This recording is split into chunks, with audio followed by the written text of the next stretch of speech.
Welcome to Samba Samba. Enjoy the video. In this video, I will explain how to change oil in a Honda Fit. First, park your car on a level surface and allow the engine to cool for at least 15 minutes. Gather all your supplies, including the correct type and amount of new oil, a new oil filter, and a drain pan. You will also need a wrench for the drain plug and an oil filter wrench. Safety first, so consider wearing gloves and eye protection.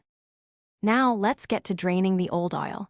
Safely raise your car using a jack and secure it with jack stands. Locate the oil drain plug on the bottom of the oil pan. Position your drain pan directly underneath it. Using your wrench, carefully loosen and remove the drain plug. Be prepared for the oil to flow out quickly. Let it drain completely, which usually takes about 10 to 15 minutes. Once the old oil has drained, replace the drain plug with a new crush washer and tighten it securely. Next, locate and remove the old oil filter using your oil filter wrench. Before installing the new filter, apply a thin film of new oil to its rubber gasket. This helps ensure a good seal.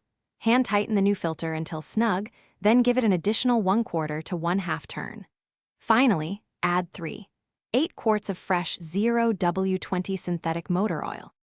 After refilling, replace the oil filler cap and start the engine, letting it run for a few minutes. This allows the new oil to circulate. Turn off the engine, wait a few minutes, then check the oil level with the dipstick. Add more oil if necessary to reach the full mark. Double-check for any leaks around the drain plug and the new oil filter.